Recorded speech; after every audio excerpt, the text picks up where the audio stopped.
Ήθελαν μόνο ειρήνη και για αυτήν πολέμησαν 30 ολόκληρα χρόνια.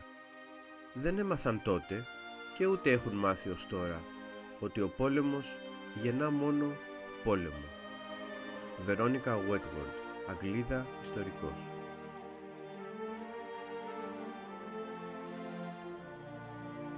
Κεφάλαιο 7. Στις πύλες της Βιέννης.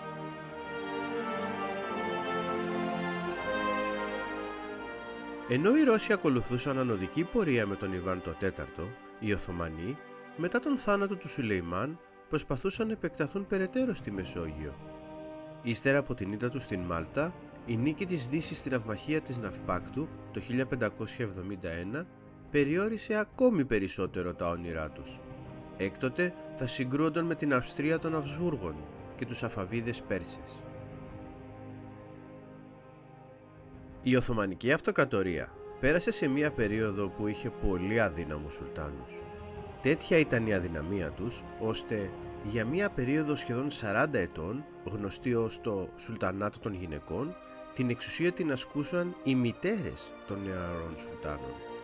Όμως, ο στρατός της Αυτοκρατορίας ήταν αρκετά ισχυρός και έτσι οι Οθωμανοί δεν έχασαν εδάφη, παρόλο που έμειναν στάσιμοι.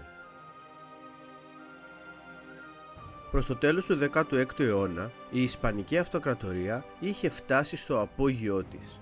Έλεγχε πλέον περιοχές στην Ολλανδία, την Ιταλία, την Αμερική και την Ασία.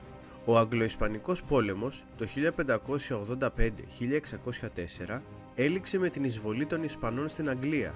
Αν και η Ισπανική αρμάδα των 140 πλοίων και των 55.000 ανδρών νικήθηκε από τους Άγγλους και τους Ολλανδούς, η Ισπανία παρέμενε ισχυρότατη.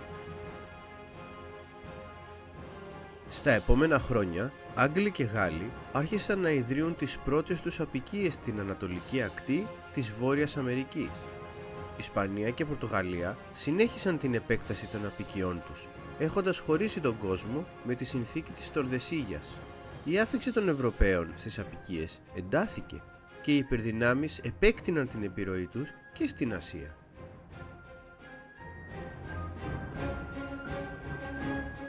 Στην Ασία, με τη μάχη της Εκίγκαχάρα το 1600, ο Τοκουγκάβα Ιεγιάσου ολοκληρώνει το έργο των προκατόχων του και ενοποιεί την Ιαπωνία σε ένα ενιαίο κράτος. Η περίοδος των εμφυλίων πολέμων λύγει και επικρατεί ειρήνη. Όμως η Ιαπωνία θα παραμείνει κλειστή, αποκομμένη από τον υπόλοιπο κόσμο από το 1633 και μετά. Μόνο σε ορισμένα λιμάνια επιτρεπόταν το εμπόριο και μόνο οι Ολλανδοί είχαν καλές εμπορικές σχέσεις.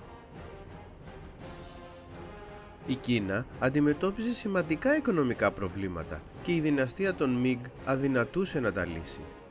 Τη γενική αδυναμία του κράτους εκμεταλλεύτηκαν πολέμαρχοι και επαναστάτες και τελικά η δυναστεία Μιγκ αντικαταστάθηκε από τη δυναστεία Τσινγκ το 1644.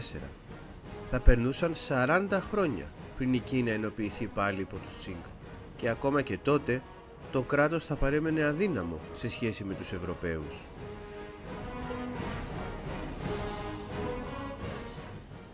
Η Ευρώπη του 17ου αιώνα σημαδεύτηκε από τον 30 πόλεμο, μια σύγκρουση ανάμεσα στα καθολικά και τα προτεσταντικά κράτη. Ο πόλεμος διήρκησε από το 1618 έως το 1648 και ενέπλεξε σχεδόν όλα τα χριστιανικά κράτη της κεντρικής Ευρώπης. Διεξήχθη κυρίως στη Γερμανία, η οποία πλήρωσε και το μεγαλύτερο τίμημα, χάνοντας έως και το 40% του πληθυσμού της. Από την μία πλευρά βρέθηκαν τα κράτη που στήριζαν τον προτεσταντισμό, η Σουηδία, η Ολλανδία, η Αγγλία και τα περισσότερα κρατήδια της Γερμανίας. Από την άλλη πλευρά ήταν οι Αψβούργοι της Αυστρίας, η Ισπανία και η Βαβαρία, κράτη που ήταν καθολικά. Οι θρησκευτικές διαφορές και ο φανατισμός βύθισαν την Ευρώπη σε έναν καταστρεφτικό πόλεμο. Ενώ αρχικά τα προτεσταντικά κράτη νικούσαν την Καθολική Συμμαχία, ο θάνατος του Γουστάβου Αδόλφου, βασιλιά της Σουηδίας και Λέοντα του Βορρά, το 1632, έφερε τον πόλεμο σε ισορροπία μεταξύ των δύο δυνάμεων. Η πλάστιγα τελικά έγειρε υπέρ των Καθολικών, ειδικά μετά τη νίκη τους στη μάχη του Νέρντλιγκεν το 1634. Μη θέλοντας να επιτρέψει στα καθολικά βασίλεια να νικήσουν τον πόλεμο και παρόλο που η Γαλλία ήταν καθολική, ο καρδινάλιος και πρωθυπουργός Ρισελιέ επενέβη ενεργά στον πόλεμο το 1635. Η συντροπή της Γαλλίας άλλαξε τη ροή των πραγμάτων. Το 1648 έληξε ο πόλεμος. Δόθηκε αυτονομία στα ζητήματα της θρησκείας. Η Ολλανδία έγινε ανεξάρτητη από την Ισπανία και η Γαλλία άλλαξε τις ισορροπίες.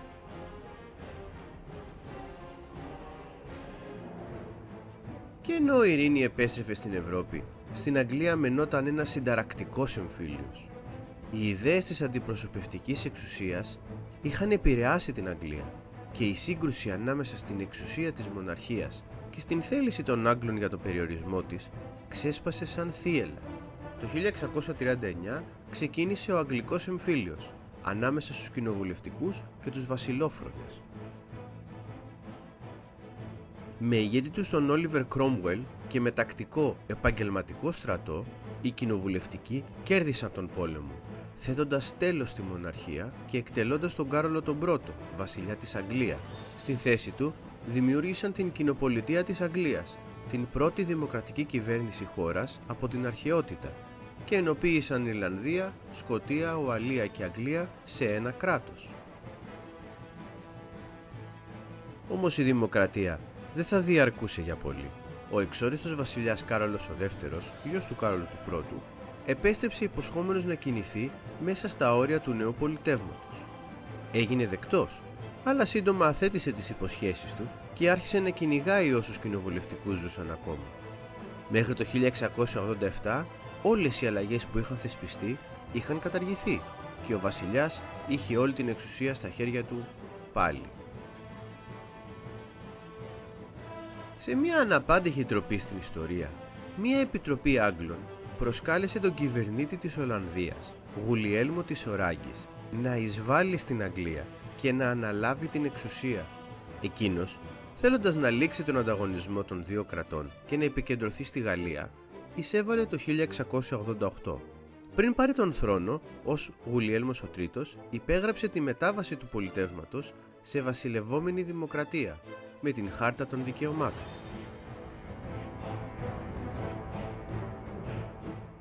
Προς το τέλος του αιώνα, η Οθωμανική Αυτοκρατορία είχε ανασυνταχθεί.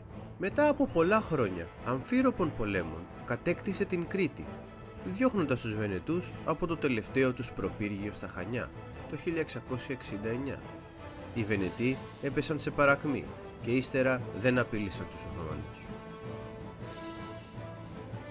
Με την Μεσόγειο πλέον δική τους και την Ευρώπη απασχολημένη σε άλλους πολέμους, οι Οθωμανοί αναθάρισαν και ξεκίνησαν νέους πολέμους με την Αυστρία των Αψβούργων.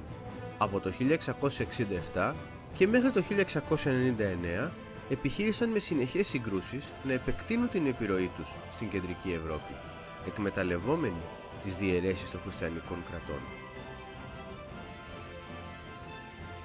Όμως αυτή τη φορά τα χριστιανικά κράτη ενοποιήθηκαν σε μια κοινή συμμαχία, την Ιερή Λίγκα. Οι Γερμανοί και οι Αυστριακοί των Αψβούργων, η Κοινοπολιτεία Πολωνίας-Λιθουανίας, οι Βενετοί και οι Ρώσοι δεσμεύτηκαν να σταματήσουν την προέλαση των Οθωμανών. Ο Μεγάλος Τουρκικός Πόλεμος θα κρινόταν εμπρός στα τείχη της Βιέννης.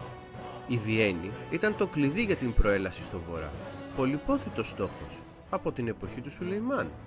Με 150.000 άνδρες, οι Οθωμανοί προσπάθησαν να την αποσπάσουν το 1663, ελπίζοντας ότι η Ιερή Λίγκα θα αργούσε να αντιδράσει. Όμως τις πύλες της Βιέννης θα τους σταματούσαν για άλλη μια φορά. Και ενώ με τον Σουλεϊμάν ήταν η βροχή, τώρα ήταν 65.000 άνδρες εκτός της πόλης και 20.000 υπερασπιστές εντός. Ενώ η μάχη μενόταν από το πρωί, το πολωνικό ιππικό των Ουσάρων επιτέθηκε το απόγευμα, στη μεγαλύτερη εφόρμηση ιππικού στην ιστορία, κατατροπώνοντας τους Οθωμανούς. Ποτέ ξανά οι Οθωμανοί δεν θα απειλούσαν την κεντρική Ευρώπη και πλέον οι Αψβούργοι θα επανακτούσαν την Ουγγαρία από την Αυτοκρατορία. Με τη συνθήκη του Κάρλοβιτς το 1699 πολλά θα άλλαζαν στην Οθωμανική Αυτοκρατορία. Κυρίως ότι ο μεγάλος τους εχθρός θα ήταν πλέον οι Ρώσοι.